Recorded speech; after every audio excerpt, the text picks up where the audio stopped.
KCET 2024ಗೆ application ಹಾಕೋಕ್ಕೂ ಮುಂಚೆ ಬೇಕಾಗಿರೋ required ಡಾಕ್ಯುಮೆಂಟ್ಸ್ಗಳು ಬಿಟ್ಟು ಬೇರೆ ಡಾಟಾಗಳೇನೇನು ಬೇಕಾಗುತ್ತೆ. ನೀವು 2 ರಿಂದ 3 ಸ್ಕೂಲ್ ಚೇಂಜ್ ಮಾಡಿದ್ರೆ ಅವಾಗ ಏನು ಮಾಡಬೇಕು, ಡಾಕ್ಯುಮೆಂಟ್ಸ್ನ ಯಾವ್ಯಾವ ಫಾರ್ಮೆಟಲ್ಲಿ ಸೇವ್ ಮಾಡ್ಕೋಬೇಕು ಅಪ್ಲೋಡ್ ಮಾಡೋದಕ್ಕೆ, ಹಾಗೆ ಆ ಡಾಕ್ಯುಮೆಂಟ್ಸ್ಗಳ ಮ್ಯಾಕ್ಸಿಮಮ್ ಫೈಲ್ ಸೈಜ್ ಎಷ್ಟು, ಫೈಲ್ ಸೈಜ್ ಇನ್ಕ್ರೀಸ್ ಆದರೆ ಅಥವಾ ಜಾಸ್ತಿ ಇದ್ದರೆ ಅದನ್ನು ರೆಡ್ಯೂಸ್ ಮಾಡೋದು ಹೇಗೆ. Hello everyone, welcome back to sensor Sachin YouTube channel. ನಾನು ಈ ವಿಡಿಯೋದಲ್ಲಿ CET ಅಪ್ಲಿಕೇಶನ್ ಹಾಕೋಕ್ಕೆ ಬೇಕಾಗಿರೋ ಡಾಕ್ಯುಮೆಂಟ್ಸ್ಗಳೇನೇನು ಅಂತ ಡೀಟೇಲಾಗಿ ಹೇಳ್ತೀನಿ. ಸೊ ನೀವು ಈ ಡಾಕ್ಯುಮೆಂಟ್ಸ್ಗಳನ್ನ ಫಸ್ಟ್ ರೆಡಿ ಮಾಡ್ಕೊಂಡು ಇಟ್ಕೊಂಡಿರಿ, ಅದಾದಮೇಲೆ ಅಪ್ಲಿಕೇಶನ್ ಹಾಕೋದಕ್ಕೆ ಸ್ಟಾರ್ಟ್ ಮಾಡಿ. ಇಲ್ಲಾಂದರೆ ಅಥವಾ ಡಾಕ್ಯುಮೆಂಟ್ಸ್ ರೆಡಿ ಮಾಡದೆ ಅಪ್ಲಿಕೇಶನ್ ಹಾಕೋಕ್ಕೆ ಸ್ಟಾರ್ಟ್ ಮಾಡ್ತೀರಾ ಅಂದರೆ ನಿಮಗೆ ಮಿಸ್ಟೇಕ್ ಆಗೋ ಚಾನ್ಸಸ್ ಇರುತ್ತೆ.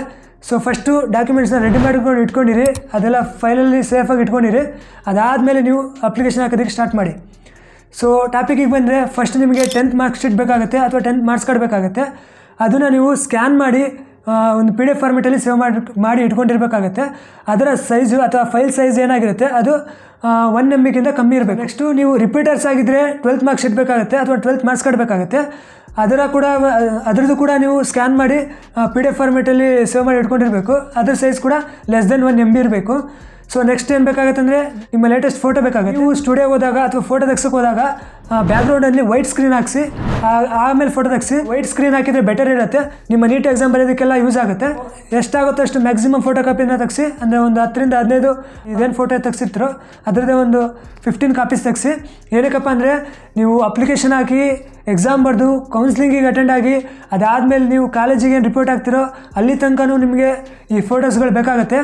ಅದಾದಮೇಲೂ ಕೂಡ ಕಾಲೇಜಿಗೆ ಬಂದಮೇಲೂ ಕೂಡ ನೀವು ಅಥವಾ ಕಾಲೇಜಿಗೆ ಹೋದ್ಮೇಲೆ ಕೂಡ ನೀವು ಫೋಟೋಸ್ನ ಯೂಸ್ ಮಾಡ್ಕೋಬೋದು. ನಿಮ್ಮ ಲೇಟೆಸ್ಟ್ ಫೋಟೋನ ಸ್ಕ್ಯಾನ್ ಮಾಡಿ ಅದನ್ನು ನೀವು JPG ಫಾರ್ಮೆಟಲ್ಲಿ ಸೇವ್ ಮಾಡ್ಕೊಂಡಿರಬೇಕು. ಅದು ಲೆಸ್ ದೆನ್ 50 KB ಆಗಿರಬೇಕು. ಹೇಗೆ ಡಾಕ್ಯುಮೆಂಟ್ಸ್ನ ಸ್ಕ್ಯಾನ್ ಮಾಡೋದು ಅಥವಾ ಹೇಗೆ ಫೈಲ್ ಸೈಜ್ ಜಾಸ್ತಿ ಇದೆ ಅದನ್ನು ರೆಡ್ಯೂಸ್ ಮಾಡೋದು ಅಂತ ಮುಂದೆ ಹೇಳ್ತೀನಿ. ಸೊ ವಿಡಿಯೋ ಸ್ಕಿಪ್ ಮಾಡಿದೆ ಕೊನೆ ತನಕ ನೋಡಿ. ನೆಕ್ಸ್ಟು ನಿಮ್ಮ ಸಿಗ್ನೇಚರ್ ಬೇಕಾಗುತ್ತೆ. ಸೊ A4 ಶೀಟಲ್ಲಿ ನೀವು ಒಂದು ಸೈನ್ ಮಾಡಿ ಅದನ್ನು ಸ್ಕ್ಯಾನ್ ಮಾಡಿ JPG ಫಾರ್ಮೆಟಲ್ಲಿ ಸೇವ್ ಮಾಡಿ. ಅದರ ಒಂದು ಫೈಲ್ ಸೈಜ್ ಕೂಡ ಲೆಸ್ ದೆನ್ 50 KB ಇರಬೇಕಾಗತ್ತೆ.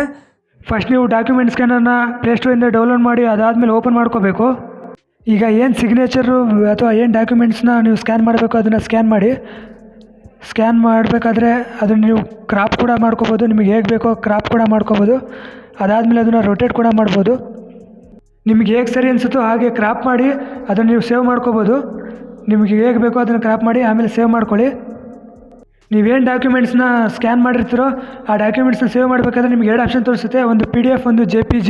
ನಿಮ್ಗೆ ಯಾವುದ್ರಲ್ಲಿ ಬೇಕೋ ಅದರಲ್ಲಿ ನೀವು ಸೇವ್ ಮಾಡಿ ಇಟ್ಕೊಂಡಿರಬೇಕು. ಸೊ ನನಗೇನು ಬೇಕೋ ಅದನ್ನು ಸೇವ್ ಮಾಡ್ಕೋಬೇಕು. ಈಗ ರೀಸೈಜ್ ಪಿಕ್ಸೆಲ್ ಅಂತ ಸರ್ಚ್ ಮಾಡಿ. ಸರ್ಚ್ ಮಾಡಬೇಕಾದ್ರೆ ಫಸ್ಟ್ ವೆಬ್ಸೈಟ್ ಬರುತ್ತೆ, ಅಪ್ಲೋಡ್ ಇಮೇಜ್ ಅಂತ ಇರುತ್ತೆ. ನಿಮ್ಗೆ ಯಾವ ಡಾಕ್ಯುಮೆಂಟ್ ಬೇಕೋ ಸೆಲೆಕ್ಟ್ ಮಾಡಿ.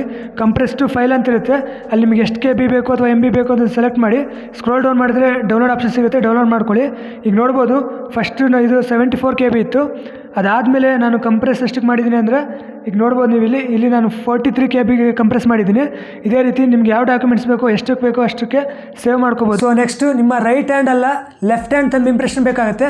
ಲೆಫ್ಟ್ ಹ್ಯಾಂಡ್ ಥಂಬ್ ಇಂಪ್ರೆಷನ್ನ A4 ಶೀಟಲ್ಲಿ ತೊಗೊಂಡು ಅದನ್ನು ಕೂಡ ಸ್ಕ್ಯಾನ್ ಮಾಡಿ ಲೆಸ್ ದೆನ್ 50 KB ಇರಬೇಕು. JPG ಫಾರ್ಮೆಟಲ್ಲಿ ಸೇವ್ ಮಾಡಿ ಇಟ್ಕೊಂಡಿರಿ. ನೆಕ್ಸ್ಟು ಸ್ಟಡಿ ಸರ್ಟಿಫಿಕೇಟ್ಸ್ ಬೇಕಾಗುತ್ತೆ.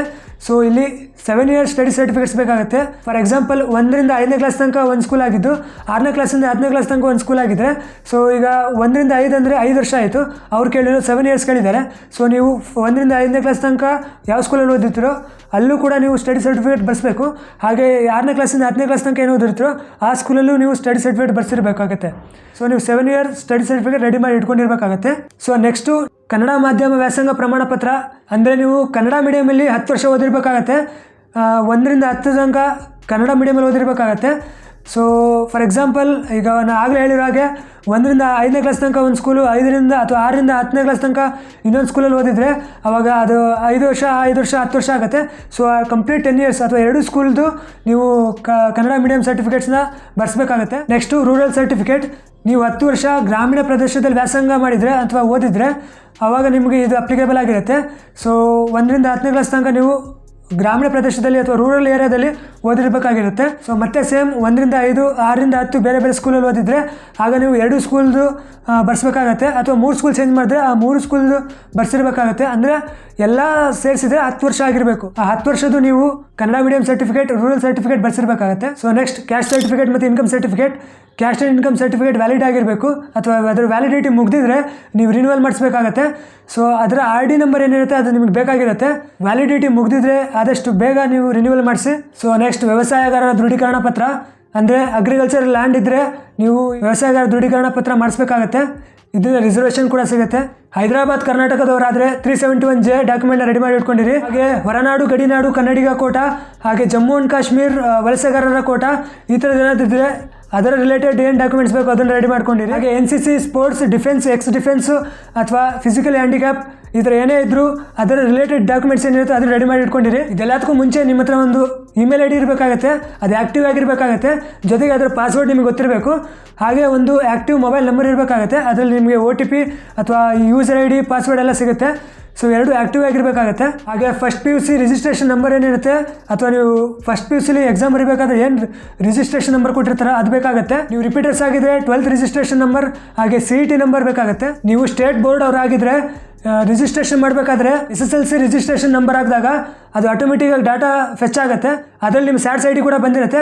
ಅಕಸ್ಮಾತ್ ಫೆಚ್ ಆಗಿಲ್ಲ ಅಂದರೆ ಸ್ಕೂಲಿಂದ ಪಡ್ಕೊಂಡು ನೀವು ಮ್ಯಾನ್ಯಲ್ ಆಗಿ ಟೈಪ್ ಮಾಡಿ. ಅಕಸ್ಮಾತ್ ನೀವು CBSE ಅಥವಾ ICSE ಅವರಾಗಿದ್ದರೆ ನೀವು SATS ID-ನ ನಿಮ್ಮ ಸ್ಕೂಲಿಂದ ತಗೋಬೇಕಾಗತ್ತೆ. ತಗೊಂಡು ನೀವೇ ಮ್ಯಾನ್ಯಲ್ ಆಗಿ ಟೈಪ್ ಮಾಡಿ ಆ್ಯಡ್ ಮಾಡಬೇಕಾಗತ್ತೆ. ನೆಕ್ಸ್ಟ್ ನಿಮ್ಮ ಬ್ಯಾಂಕ್ ಡೀಟೇಲ್ಸ್ ಬೇಕಾಗುತ್ತೆ, ಅಕೌಂಟ್ ನಂಬರ್, IFSC ಕೋಡ್, ನಿಮ್ಮ bank name, branch name. So ಇಷ್ಟೆಲ್ಲ ಡಾಕ್ಯುಮೆಂಟ್ಸ್ ಮತ್ತು ಡಾಟಾಗಳು ಬೇಕಾಗುತ್ತೆ. ಸೊ ಇದೆಲ್ಲ ನೀವು ಫಸ್ಟ್ ರೆಡಿ ಇದೆಯಾ ಅಥವಾ ನಿಮ್ಮ ಹತ್ರ ಏನು ಮಿಸ್ಸಿಂಗ್ ಆಗಿದೆ ಅದನ್ನೆಲ್ಲ ಫಸ್ಟ್ ರೆಡಿ ಮಾಡ್ಕೊಂಡಿರಿ. ಏನೇನು ಡಾಟಾಗಳು ಬೇಕು ಅದನ್ನು ಸಪ್ರೇಟಾಗಿ ಬರೆದು ಇಟ್ಕೊಂಡಿರಿ. ಸೊ ಇದೆಲ್ಲ ಸೇಫಾಗಿ ಒಂದು ಫೈಲಲ್ಲಿ ಇಟ್ಕೊಂಡಿರಿ. ಸೊ ಇಲ್ಲಿ ನಿಮ್ಮ ಹೆಸರು ಮಿಸ್ ಮ್ಯಾಚ್ ಆಗಿರಬಾರ್ದು, ಮತ್ತು ಯಾವುದೇ ಕಾರಣಕ್ಕೂ ನಿಮ್ಮ ಸರ್ಟಿಫಿಕೇಟ್ಸ್ ವ್ಯಾಲಿಡಿಟಿ ಮುಗ್ದಿರಬಾರ್ದು. ಅಕಸ್ಮಾತ್ ಯಾವುದಾದ್ರೂ ವ್ಯಾಲಿಡಿಟಿ ಮುಗ್ದಿದ್ರೆ ಆಗಲೇ ರಿನ್ಯೂವಲ್ ಮಾಡಿಸಿ. ನಿಮಗೆ ಏನೇ ಡೌಟ್ ಇದ್ರು ಅಥವಾ ಈಗೇನಾದರೂ ಡೌಟ್ ಬಂದಿದೆ ಅಂದರು ಅಥವಾ ನಾನೇನಾದರೂ ಮಿಸ್ ಮಾಡಿದರೆ ಅದನ್ನೆಲ್ಲದೂ ನೀವು ಕಮೆಂಟ್ ಮಾಡಿ. ನೀವು ಇಲ್ಲಿ ಮ್ಯೂಚುವಲಾಗಿ ಡಿಸ್ಕಸ್ ಮಾಡ್ಬೋದು. ನಿಮಗೆ ಏನಾದರೂ ಡೌಟ್ ಇದ್ದರೆ ಅದನ್ನು ಕಮೆಂಟಲ್ಲಿ ಹಾಕಿ. ಬೇರೆ ಯಾರಿಗಾದ್ರೂ ಗೊತ್ತಿದೆ ಅವ್ರು ರಿಪ್ಲೈ ಮಾಡ್ತಾರೆ. ಆಸ್ ಎ ಸ್ಟೂಡೆಂಟ್ ಮನಿ ಹೇಗೆ ಅರ್ನ್ ಮಾಡೋದು ಅಂತ ತಿಳ್ಕೊಳ್ಳೋದಕ್ಕೋಸ್ಕರ ಲೆಫ್ಟ್ ವಿಡಿಯೋ ಕ್ಲಿಕ್ ಮಾಡಿ. ಹಾಗೆ ಮನಿ ಹೇಗೆ ಸೇವ್ ಮಾಡೋದು ಅಂತ ತಿಳ್ಕೊಳ್ಳೋದಕ್ಕೋಸ್ಕರ ರೈಟ್ ವಿಡಿಯೋ ಕ್ಲಿಕ್ ಮಾಡಿ. So signing off, Sachin.